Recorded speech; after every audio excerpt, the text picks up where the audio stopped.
we have to put ourselves through the no's until we get to the yeses, right? I mean, I'm sure that you made a lot of mistakes on the first calls you made. Like you said, I mean, people hang up on you, they cast you off and all that stuff. But that's the process, right? That is the process.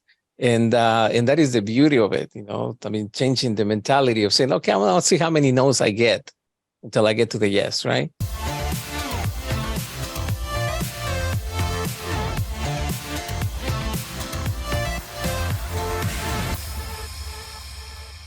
Thanks for joining us this week on the Elite Sales Podcast. I'm joined in studio this week by John Bacaron, one of the mainstays. We got a couple of special guests, joining us remotely.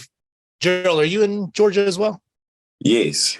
You are, okay. So a couple guys joining us out of the great state of Georgia. We have Gerald Lovelace and Terrence Smith. So before we hop into that, actually, I had a couple things from earlier that I wanted to talk about.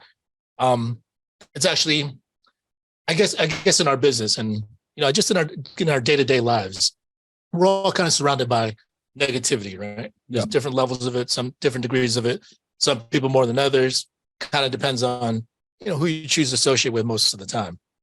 So, when it comes to negativity, that's something that we all got to deal with. So, I mean, I always talk about current events with UL for some reason. Like we just end up talking because we're thinking of content and we're thinking of, different things that different projects that we're working on.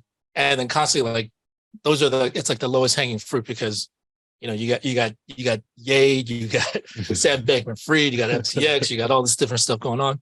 And, I don't like watching the news because first of all, I don't believe all of that's true. There's definitely an agenda. There's it's unfair reporting or, it's not the full picture. Everyone's got some ulterior motive behind most of the news outlets that we talk about, or we consume. So, when it comes to news, I mean, you think about all the different things going on. There's the Twitter files. There's Stephen Boss, DJ Twitch, DJ Twitch, DJ that committed suicide, which God rest his soul.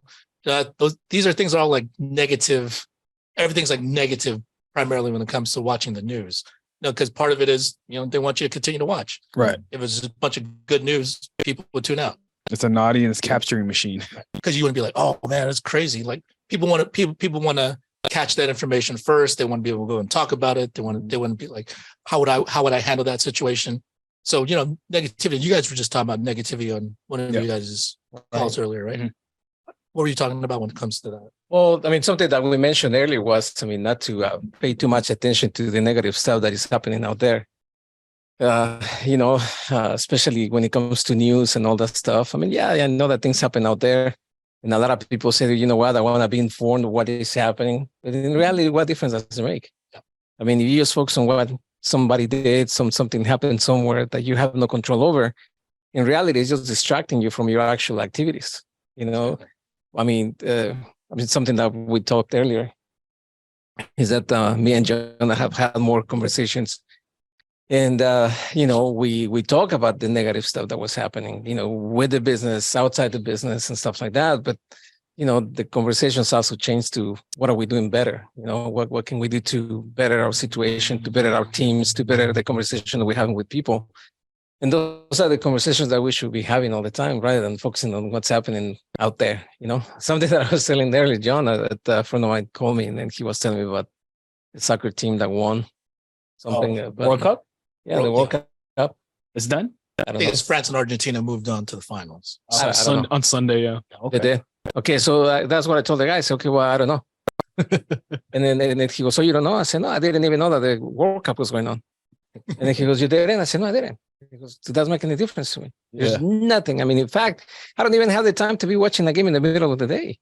Yeah, I got to focus on the things that are going to, make us better, team-wise, personally-wise. I mean, I hope that someday I will be at the point where I can actually take the time off and watch a game in the middle of the day. But right now it's crunching time, I mean, I feel that this time was a transitional start, making the mental shift, from focusing too much into the negative into the positive. Yeah. Messi don't pay and cut your checks, right? No, Messi doesn't come and pay my mortgage. That's Exactly. last time I checked. I mean, the guy doesn't know me. I don't even have his email. Yeah. So all that being said, I mean, like the things that we choose to consume around us impacts the way that we go about our day-to-day life.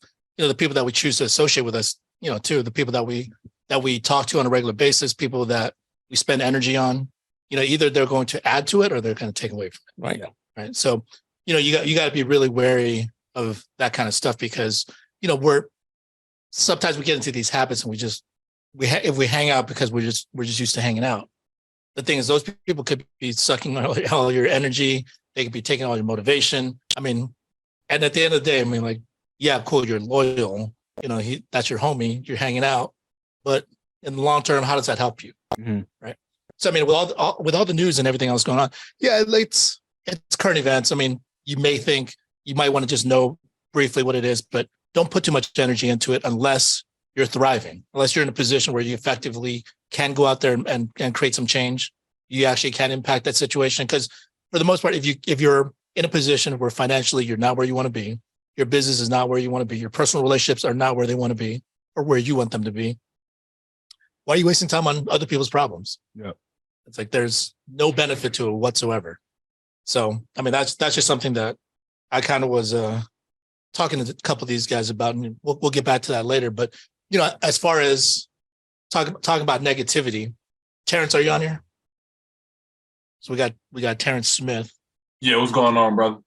So as far as negativity, Terrence is actually one of my favorite guys to work with because he's actually one of the most positive guys that I get to talk to on a regular basis. The thing is, he does have his challenges, and it's not always smooth sailing. It's not always all upside and all positive things. But the thing is, he finds a way to remain positive.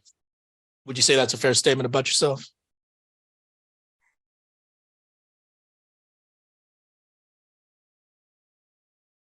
You pressed the wrong button. He's frozen. He's frozen with so much positivity. He froze up. Well, we'll get back to him later. But Gerald, I've had a few conversations with you. You've always seemed positive up to this point. Are you surrounded by negative people yourself? I tend to try my best to stay away from negativity because I know, look, one negative thing leads to a downfall of negative things. So I try my best to try to stay away from that. Okay, that's good. Well, let's get back to you. How long have you been with FFL? When did you get started? Why'd you get started? I originally got started September 5th was the day I actually got contracted, my first contract. And what made me start, I didn't like the position that I was in at the moment. I was working the job, and I worked this job for 3 years. Don't get me wrong. I appreciate all the experiences from this job, but at the end of the day, it had a ceiling on it. And Terrence, me and him been friends for like 20 years. He was telling me like, hey, look, I know your potential. I know something you might be good at. You might want to look into it. I looked into it, and I feel like this is one of the best decisions I ever made in my life. What were you doing before, if you don't mind? Oh, warehouse. Warehouse? Yeah, okay. Forklift, typical forklift job. Okay. And then, like, since you've known Terrence for 20 years, I'm pretty sure Terrence have spoken to you about this for a couple of years, right? What got you to finally make the trigger and make the move?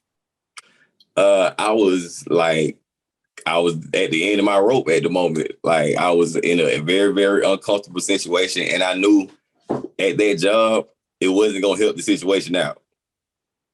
So I had to find something. That I could do legally that could make a lot of money and try to help my situation out. And at first, I was in it I was like, yeah, I know I can make some quick money off of it. But then once I got to learning like exactly how this insurance game works, I actually started appreciating it a little bit more. And I'm in it for more than money now. So when Terrence told you way back when, what was your initial thoughts? Was it something that you felt you could do? Was it something that seemed scary? What were your initial thoughts? I feel like this. What Terrence tell you, if it's a 0.01 chance that it'll work, I'm gonna go for it. I'm gonna put my all into it. I felt like as long as I put the work into it, because he also let me know, like, hey, if you put the work into it, it'll pay off. So I felt like if I put the work into it and I actually put my all into it, it'll pay off. And it hasn't let me down since. Right.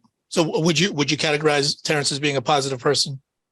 Oh yeah, very positive. Even when he's seen me get frustrated on the phone at times, and he calms me down. He lets me know, like, hey, I've already been down this road before. Look, just do this, then third next time. And 9 times out of 10, when I listen to his advice, the next time I do it, it's a sale. So how important do you feel like that is for you to have someone around you that's positive, even when you're not quite feeling it or you're starting to have a little bit of doubts? Oh, that's very, very, very important, because one thing I have learned about this industry, it's very easy to kill your dream. If you don't have any positive support system around and it's just you can doubt yourself until it's in existence. Like, your doubts will become your reality. So if you don't have anyone positive around you trying to put something positive in your ear, it's really, I see the potential where people crash out in this industry. So you were not previously licensed before. This is first time in insurance after Terrence explained this to you. Yeah. And did you jump in transitioning from your current position, or you just said, I quit, I'm going to go full time here? Funny part about it, I said I quit and I didn't have my license yet. I was that dedicated. So how long did it take you from that point, from not having a license, you quit your job, you decided to take the course and get licensed? How long that process take you? It probably took about a good 2.5 weeks. Okay. Mm-hmm. Could it have been done faster, or did you want to take your time? Oh no, it could have been done a lot faster. I will say that, but then I had to make sure that I was going to be right to take the test. I didn't want to just go in there and take the test and I failed. And it just so happened I went in there my first time and took the test and passed. Right. Nice. Yeah. Which, I mean, there's 2.5 weeks is not a long time. It's just some people they want to knock it out in a couple days. Some people want to take a week. Some people drag it out, and they drag it out for several months. Yeah. Which usually they never get through it. They never actually get licensed. Right. Okay. So, all right. So walk us through the process. So once you got your license, once you started your contracting, you got contracted with the carriers, what was the next step? What did T walk you through? All right. So we were role playing with the script, but he also let me know, like, hey, with this industry, you need to be role playing with actual people, because we only can role play a certain distance. So he gave me a couple of his old leads, and I started dialing, and I tried to just get more and more comfortable. The strategy he gave me said, get to at least 100 presentations, and then you'll be comfortable. So my goal was try to get it to at least 100 presentations, and I had to go through a lot. I cussed out, hung up on, and went through all the trials and tribulations just to get to a certain point. But without that, I don't think I'll be where I'm at now, and I still feel like I got a long way to go. Yeah. Well, I mean, you're starting to produce pretty consistently. So on the group chat, I see your name popping up throughout the day. You, Terrence, Jonathan, do you guys do live dials together too? Yes. How does that normally go? Are you guys on there morning time to the evening, and you guys just chatting throughout the day in between? Yeah, all day, like from at least around 8:30 Eastern our time until about 10 p.m. our time as well. But if Jonathan, since he still works California time, like if he's still up, we'll leave it on. But it's not too much that we can do. But we usually shut down around from about 8 a.m. to 10 p.m. Try to get as many dials in as possible. Yeah, of course.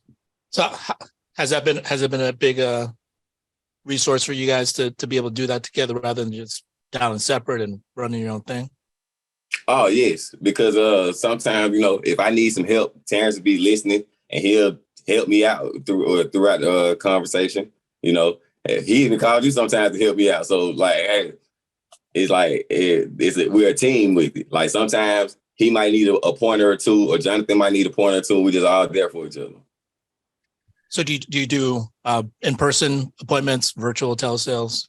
What's your method? Just all telesales. Okay. I did a couple of face-to-face appointments, but we're mainly just telesales. Why telesales over in person? Well, I feel like telesales, you have a wider market besides only in your area. Do you work just the state of Georgia? Are you licensed in multiple states?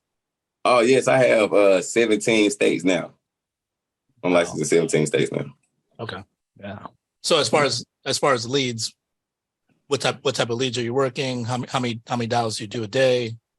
We're working the veteran leads. We usually old military veterans. And with the dials, I try to get at least between 300 to 400 dials in a day. But we mainly scale it off of presentations. Like I try to get at least about 6 presentations in a day. Mm. You know, so 6 presentations to break down to probably about 300 to 400 dials. Okay. Yeah.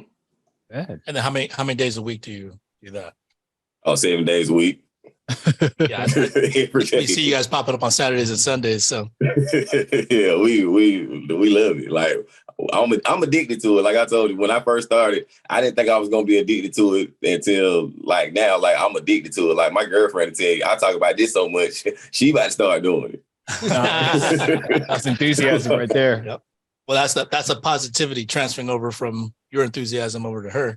Yeah. Right. Did you have any negativity about, coming in brand new into the insurance industry, right? And you got Terrence telling you, you got to spend money on leads. What was your mind state from that? Any negativity where you felt like, what, I got to pay money out of pocket before I make money? It was kind of a hurdle. Like he did tell me about that, but like I said, with his old leads, he also helped me out with it a lot because he also did say, look, don't buy leads and you don't know what you're doing yet. So right. I got a lot of good practice on in, and then when I felt more comfortable, then we moved forward with the leads. But I did, like I said, I had my moments. Well, I had my moments in the beginning. Like I didn't think it was gonna work. To be honest, I dialed for 2 weeks straight. Like I said, I was getting cussed out, hung up on everything. I didn't think it was gonna work until it worked. So what was going through your mind in those 2 weeks? So what got you to keep going then? Was it because you're seeing positive sales from the GroupMe? Yeah, the GroupMe really helped me out a lot. Like the GroupMe, I look in there and I'm like, look, it's possible. Like somebody's doing it. So I just need to find out what I'm doing wrong, or either I'm not working hard enough. And figured out, okay, like I ain't like me and Terrence, we've been knowing each other for 20 years, and I still text him now. Like I'm excited about this. Like I'm new to it. That's exciting. That's cool. That's awesome. So after 2 weeks when you started, because you had a little bit of doubt at the beginning, you didn't know it was going to work. What changed from that point? Oh, I made my first sale. I made that first sale, and I was like, oh, okay, now I see. Oh, when I seen the first sale and the first deposit, I was like, oh, I'm a believer now. I'm sold. And then it's so was that just like you're excited for the money, or is it like your confidence was slowly growing? What was going through your mind? A little bit of both. My confidence, when they had my first sale, telesales, my confidence grew a lot because, like I said, I was doubting myself. I didn't think I could do it. I didn't think I was cut for it. And then I made my first sale. And next thing you know, my confidence built up. I got a little bit more comfortable on the phone, and my presentation got a lot better. Awesome.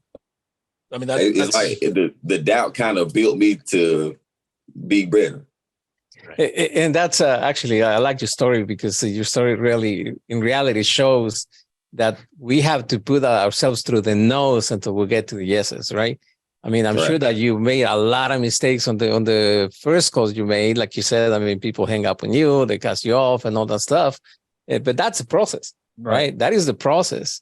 And that is the beauty of it, I mean, changing the mentality of saying, okay, I'm going to see how many no's I get until I get to the yes, right?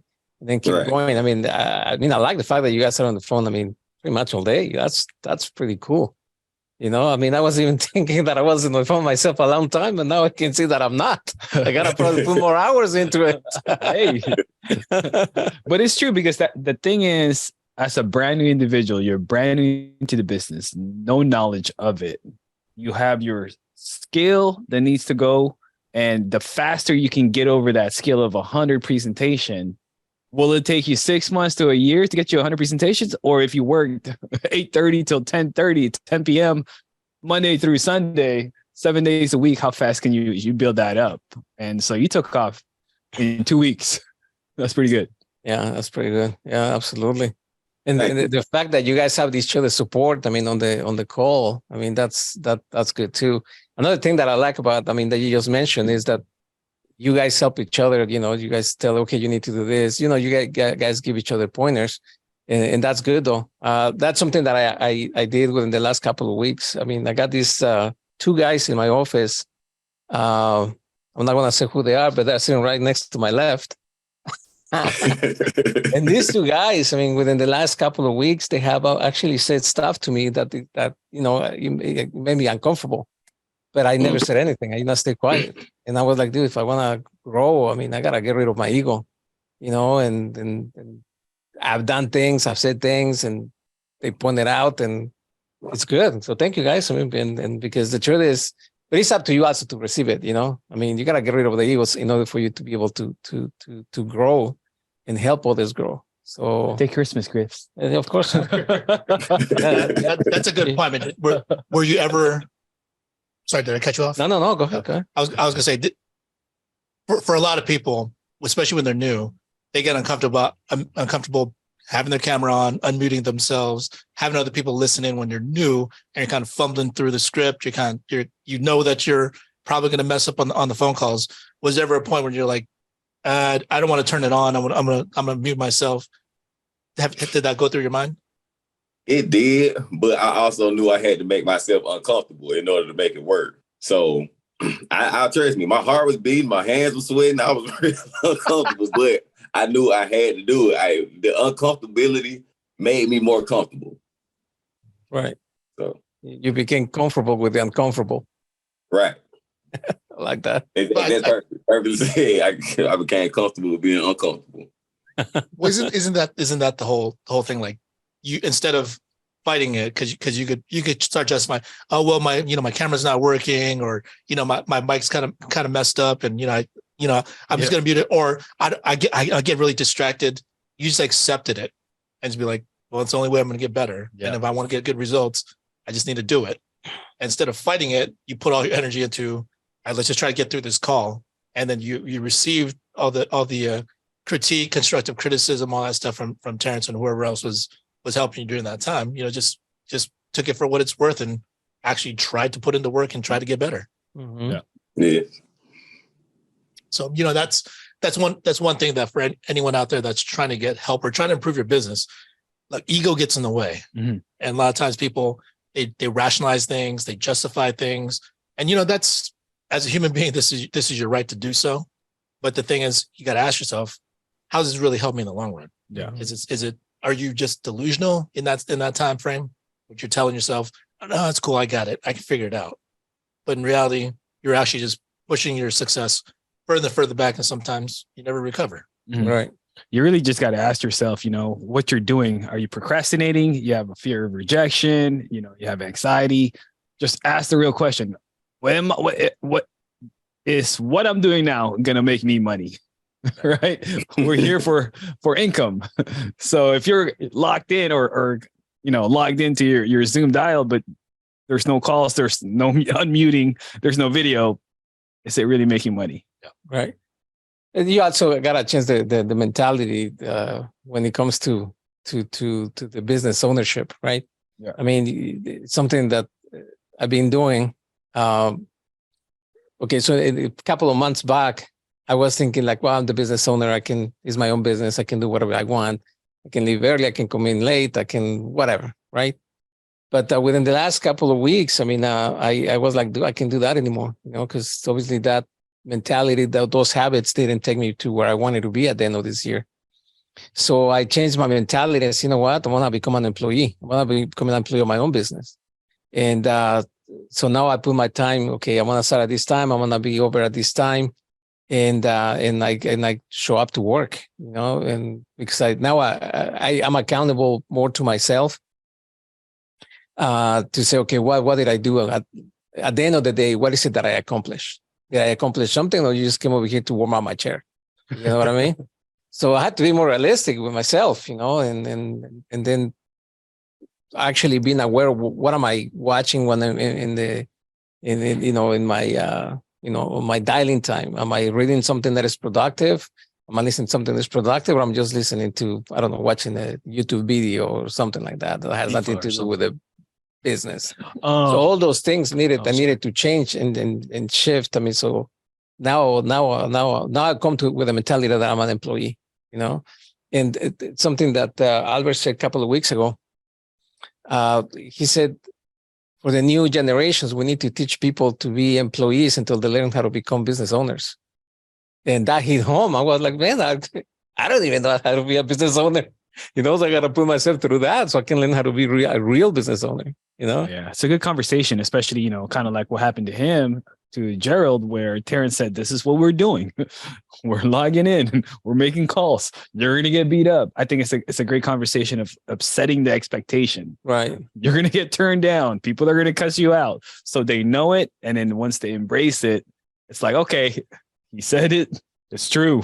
Right. Keep it going. You're going to say something, Well, we should get the machine that you like where you punch in. Oh, the time clock machine, timestamp. Kind of cool, like a classic one, like the old ones. I mean, they don't even use those anymore, but I think that'd be cool. That'd be fun, huh? Yeah, we don't want to get sued for 1099 violations. Right. It's a W-2. I guess that's evidence. So, did you play sports with Terrence? Oh no, unfortunately, Terrence took the height part. So I was more the business person. Got it. Okay. So I was going to say, you guys are on all day long from morning time to 10 p.m. at night sometimes. Yes. So it seems like that takes a lot of discipline to do it 7 days a week, like you said. So for the people that are out there watching, thinking, "Oh, that's a lot of work. That's a lot of time." How do you have a personal life? Like, what do you like? Can you walk us through? Are you working nonstop the entire time, or you guys taking breaks along the way, joking around, spending time? I mean, we might dial for like 2 or 3 hours straight and then take a little breather, give your brain some time to relax, because you don't want to wear your brain out to the part where you're not even no good on the phone. Mm-hmm. So we kind of do it in increments. Like we might do 150 dials in an hour and a half or something like that. And then break, then come back and do 150 more dials, break, see where it goes from there. But 9 times out of 10, like it'll be appointment setting between times. So between the appointments and live dialing, that's when we really get our mental breaks in. Right. Yeah. But we're always on though. Yeah. I mean, I see you guys. So. Yeah. I think a lot of people think, oh, like, because they prioritize other things first. They say like, oh, how I can't go get my nails done. I can't go, go do my shopping. I can't do this. I can't do that. But, if it's important enough to you, if you prioritize, take care of, like, you'll fit whatever else you need to into around your schedule. Yeah. And I think there's also the negativity into it, because I know you guys are making sales, but would you agree that some days, even though you put in the time, you don't make a sale? Have you had those days? Right. Oh, that happened today. Right. So think about it for a new agent then, right? So sometimes this is the conversation that they're having in their head where I did all this work.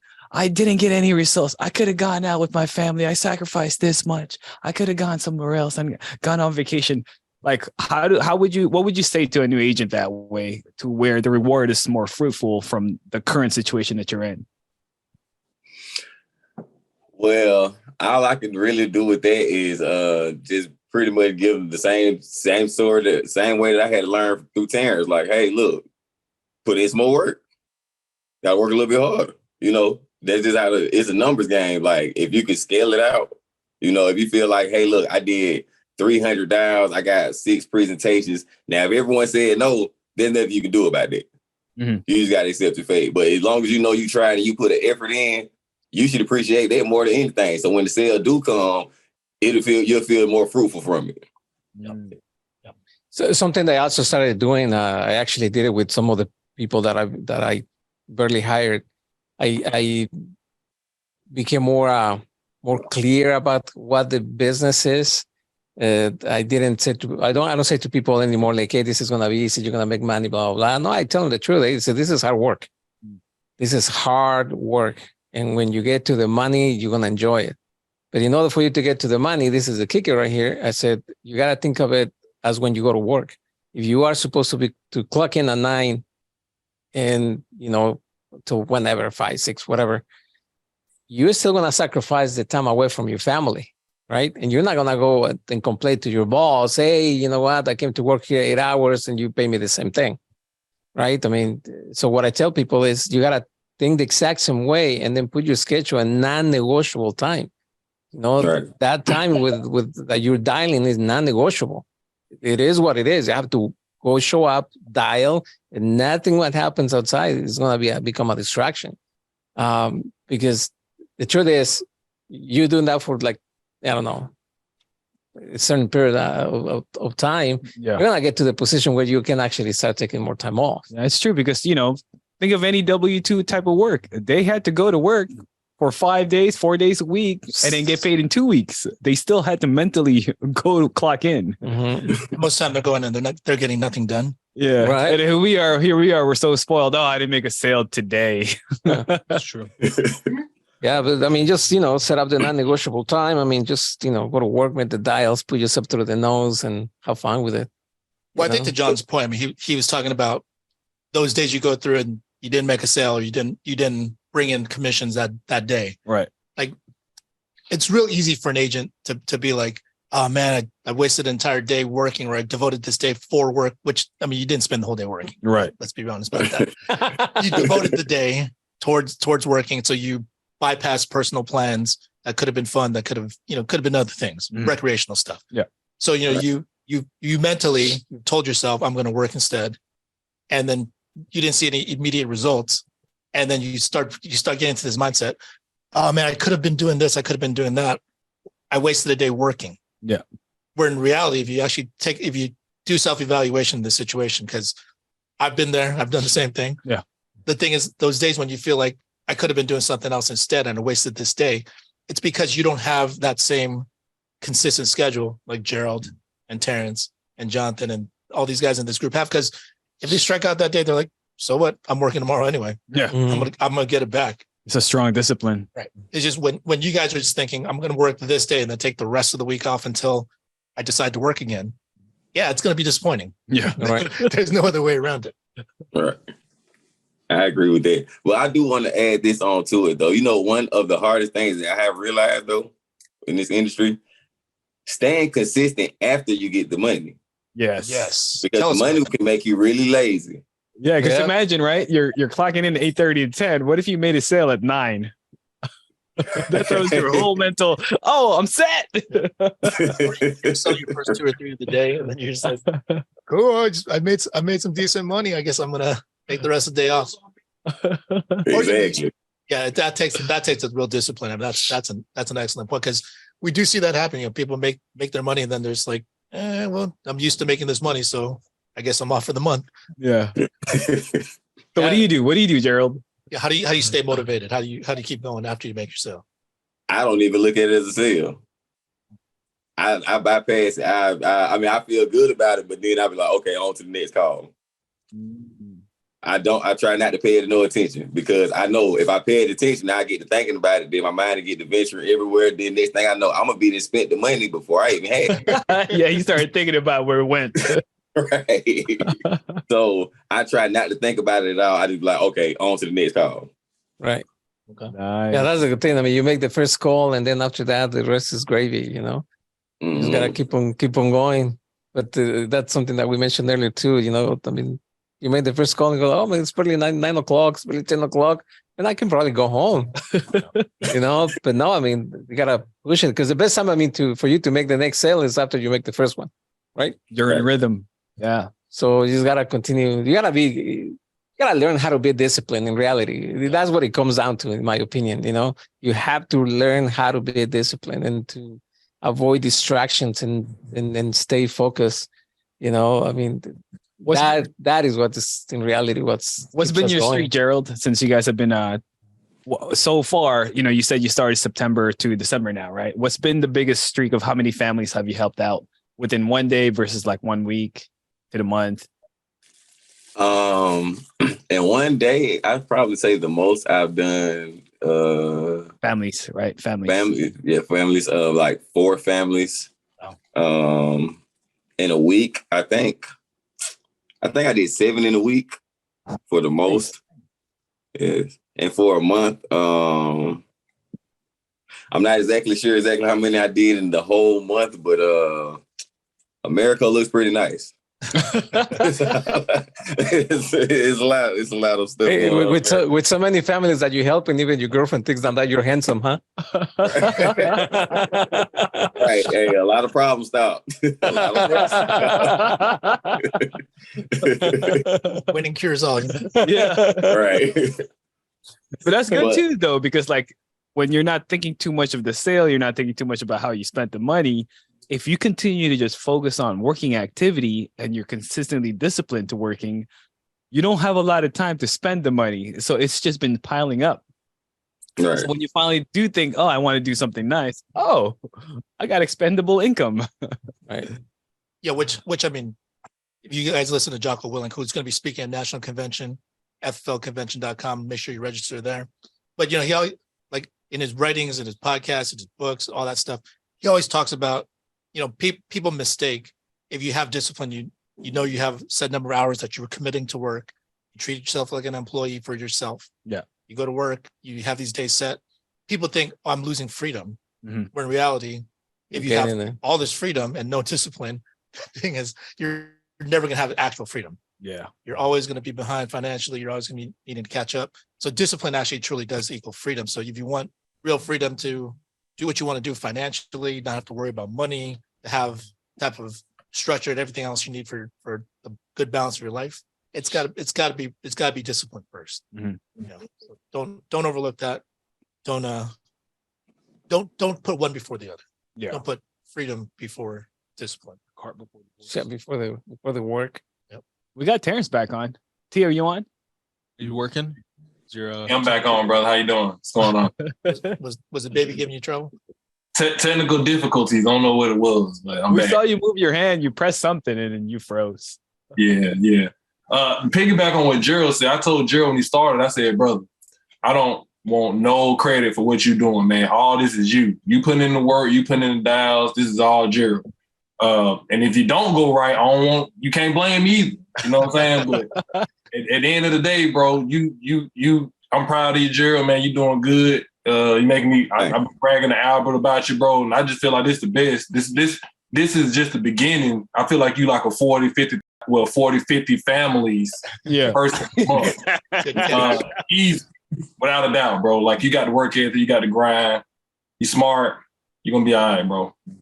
Appreciate it. I think you're being very humble about that, Terrence. You know, obviously Gerald's the one putting in the work. He deserves all the credit, but you know, you're doing your part too. You're not only are you setting the table properly and setting him up to understand what's to be coming, so he doesn't end up surprised and disappointed later on, but more importantly, you're actually just a positive influence and a good friend to him. Yeah, there's got to be something you're bringing in because, like, we were talking about how Jared for 2 weeks was flat, right? So there's got to be something. If you could share, like, what was the conversation like? What were the positive feedbacks you were giving him for him to keep going? Because most other agents, they would have just wrapped it up. Yeah. Right. And the thing is, that's a good question, John. And I think we all trying to figure that out. But what I've done so far that helped with that I've done now is the Zoom helps. So when they see you get hung up on, you know, like I probably got the most no's in the crew for sure. So nobody can complain to me that they getting the most no's because I'm getting the most no's. So the second thing is when they call you to complain, you can't meet their level. You got to be calm. I try to be like Albert. Like Albert, when I call Albert a problem, he is the calmest guy alive. And I'm like that. I be talking to my girl, like, how do you do that? Like, it be some real problems. I be thinking it is, but it's not that big to him. And then later on, really not that big. So I try to do the same thing with them, you know, like if they be like, man, I've been dialing all day. I got this bill. I got this going on. And I just really realized, like, look, what part can we can't control and what part can we control? And what we can control is dialing. And dialing fix every problem. I don't care what problem you got going on, if it's financial, the girl leaving you, whatever. I know that Wolf of Wall Street, but that's what I do. Pick up the phone and start dialing. I'm gonna get that tattooed on my back. You know, like, dialing saved my life. You know, I'm excited, man. Dialing maybe, you know, that's why I always tell them, like, just don't worry about it, just dial. You know, because at the end of the day, they don't know you. They never seen you before. They're not gonna think about it. Who cares? Like, you know, think about helping them. That's all. That's what I had to say. So. Yeah, I forgot where I heard this from. I think it was some athlete said this, or some former athlete said this, and obviously he's got money. But he said like his grandma or someone told him, he's like, can this be fixed with money?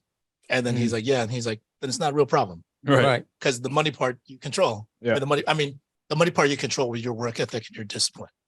So you have a way to be able to attain that, which fixes those other things. Now the other things, if it comes to like something like health, something like, terminal illness or something that, money can't solve.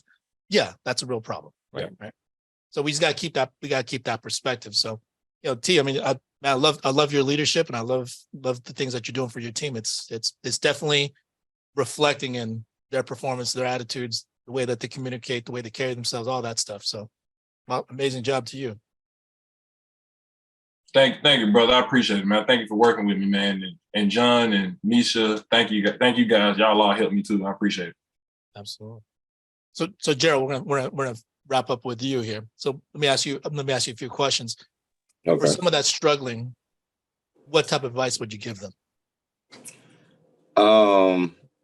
I would just really have them analyze themselves, because at the end of the day, you have to be your hardest critic. You have to decide for yourself, like, is this something that you really want to do? Is this something that you really want to do? Like, go forward with, because you got to put the work in yourself. If you really feel like you have a potential in it, then go for it. If you don't half-ass do it. Just go find something else. And there's no shame in that. If you can't commit to the work and you're not going to do it, it's not going to magically fix itself. So, right, that's good advice right there. What is your daily schedule? What's your daily schedule look like, Gerald? Well, I wake up about 6. Try to get in at least a training video a day. Terrence gave me that good advice. He was like, look, try to get you at least 2 training videos in a day. I am not going to lie, I haven't did 2, but I try to at least get 1 in a day. Nice. Get me a training video in a day. I go over all my emails before I start working, make sure all my affairs are in order. Then about 8:30, the Zoom is up, we start dialing. Like, me and Terrence have our 5-minute morning conversation, then we're dialing. And then from there on out, like I say, we break periodically. I try to fit in my family and stuff in between time, but they also know, like, hey, I got a business over here I'm trying to build. So they understand the sacrifices you're making. They're making sacrifices of their own. So you guys can build what you're trying to build. Love it. Okay. And aside from money, Gerald, what do you do this for?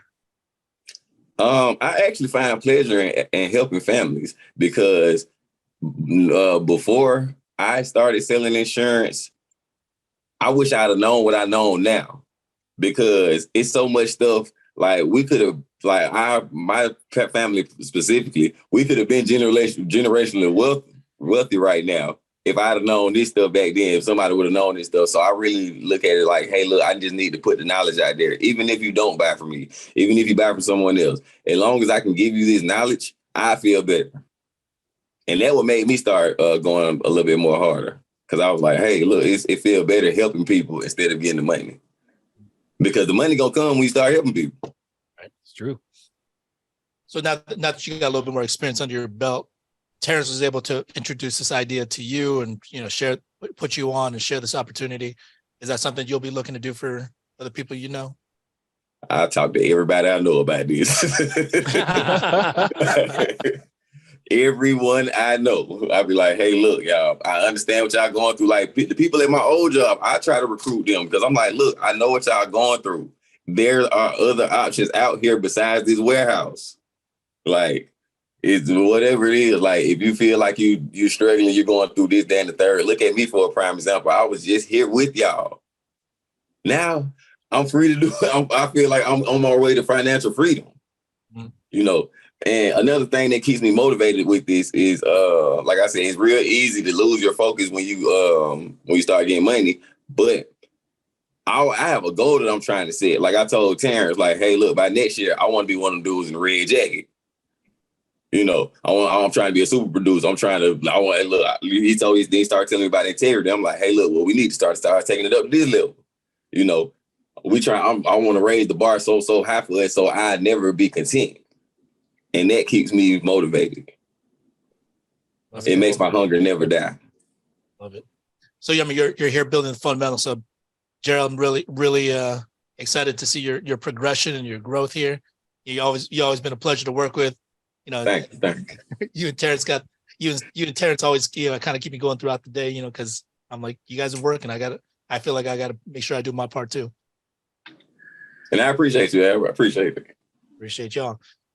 So that's Gerald Lovelace. You know, so for anyone else that's out there that's looking to how to improve their business. I mean, the first step has to be with focusing on keeping the negativity away. Yeah. You got to surround yourself with the positive influences.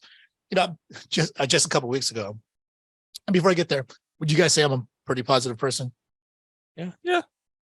Yeah, a little bit. I mean, I'm nothing special. So I'm a human being. I have my ups and downs. But for the most part, I think I have a pretty positive outlook on life because I've experienced a lot of negative, and I know it sucks. I don't want to stay there. So the thing is, I mean, generally, I feel like whenever a problem comes my way, I look at it, I'm like, okay, what can I do about it? If I can do something about it, I'll do it. Yeah. If I can't do anything about it, I'm like, okay, well, I'm not going to spend all my energy, sitting on something that I can't fix right now. So I'm going to just table that for the meantime. So, a couple weeks ago, I was chopping down a tree at my house, right? Mm. I was just that day, I was just down about some stuff. I was not in a good place mentally. And then I was just thinking, okay, I'm like, man, I need to get out this funk because I'm just like stuck in a rut mentally. So then I was like, there's this tree in my backyard I've been meaning to chop down anyway. Mm-hmm. So it's a pretty big tree. And I was like, all right, I'm just gonna get up there. I'm gonna because I had to for it to fall a certain way, I needed to cut off some of the limbs first. So I actually climbed the tree, took a saw, took a hatchet, and then I chopped down the whole thing. Wow. Right. So throughout the day, I mean, I was feeling pretty bad about myself, and I'm like, I just need to get outside, get some sun, get active, do something physical, and then just try to take my mind off of this thing. And as in the process of doing all that, aside from the fact that I took care of a project that I've been meaning to do, more importantly, I felt great after I was done. Like physically, I was exhausted. So number one, I didn't have time to be thinking about the negative thoughts that was within my head. So that eliminated that part. But then also like physically, the endorphins and all the all the physical benefits of having done something physical like that, I was feeling it. And I felt great. And it's kind of an analogy for everything that we feel and everything that we allow to enter our heads. When we start thinking about all the negative stuff, you can't fix those problems if you don't actually just do the work. Right. Like the more and more you try to avoid it, the bigger the problem gets because you didn't do anything with it. Mm-hmm. Like if you, and sometimes if you feel a certain type of way negatively about a situation, and it's kind of irrational because, maybe it's not as big of a deal as it actually is. But the thing is, by virtue of you actually putting in work, putting in time, doing something, the thing is, this is where you start to build up confidence. This is where you build up a sense of accomplishment. This is where you basically work out any problem that you have. So if you're sitting on something that you feel is negative in your life, you're sitting on any problem that you think is beyond your fixing, you don't have to fix it all in one day. Just start chipping away at it.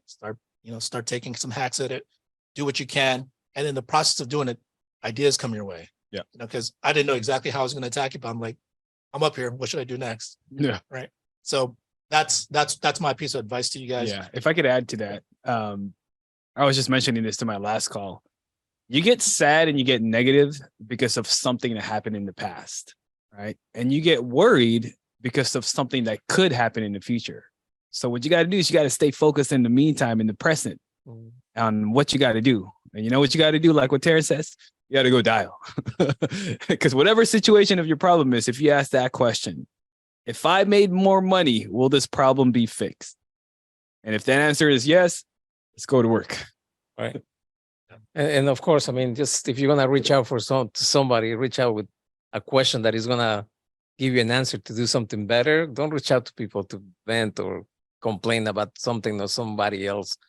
Move on. Just focus on positive stuff and focus on the good things, right? Just seek advice. Seek for advice and for help, for knowledge, for guidance. But do the work. So reach out to someone that can actually help you And most importantly, whatever they tell you to do, Do it. put it in action, do something, help yourself.